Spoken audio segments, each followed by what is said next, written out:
ఏమాయరా మొన్నటిదాకా రమేష్ గాంతోని అత్కం పత్కం తిరుగుతువి ఏడవైనా మీరే ఉంటుండే ఈ నడుమ ఒక్కనివే తిరుగుతున్నావు ఏమైందిరా? అని గురించి నాతో మాట్లాడకన్నా వాడు ఉత్త వేస్ట్ గాడు ఉన్నాడు. మొదల తెలిస్తే అని దగ్గర సుత రానియకపోతుంటిని.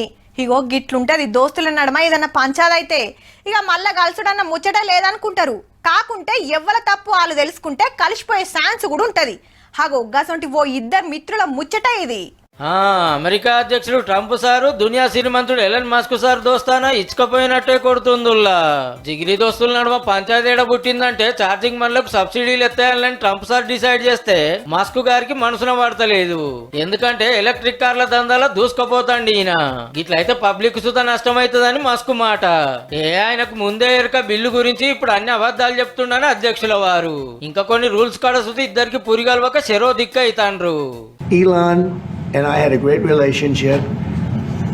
I don't know if we're well anymore. I was surprised. కానీ మొన్నటిదానికి ఎట్లుండే అత్కం పథకం అల్లం బెల్లం. ట్రంప్ సార్ని అధ్యక్షుని చేస్తానికి మస్తు కష్టపడ్డాడు Musk. Social media X owner ఈయనే కాబట్టి ఎంత ప్రచారం చేయొచ్చో అంతకంటే ఎక్కువే చేసిండు. సొంత పైకం కోటాను కోట్లు ఖర్చు పెట్టిండు. మస్క్ పుణ్యాన్ని నేను గెలిచినా అని ఖుద్దు ట్రంప్ సారే చెప్పిండంటే ఎట్లుందో చూడురిగా. సీట్లకు రాగానే సలహాదారు పోస్ట్ ఇచ్చి ఖుషి చేసిండు. అంత ముద్దుగా మెదిలినోళ్ళు ఇప్పుడు నువ్వెంత అంటే నువ్వెంత అనే కాడికి వచ్చింది కథ. నీ కోసం నేను కష్టపడేంది, నేనే ఓ పార్టీ పెడతా, నా తడాక ఏందో చూపిస్తా అని మస్క్ సార్ తయారైతాండు. ఇక అప్పుడు ఇద్దరు మిత్రుల సీన్ ఎందాక పోతుందో కానీ ట్రంప్ సార్ పవర్లకు వచ్చి 6 నెలలు కూడా కాలే. అటు దునియాకు ఇటు అమెరికాకు ఆఖరికి దోస్తుకు సుత నచ్చలేడంటే ఏలువాడు ఎట్లుందో చూడురిగా.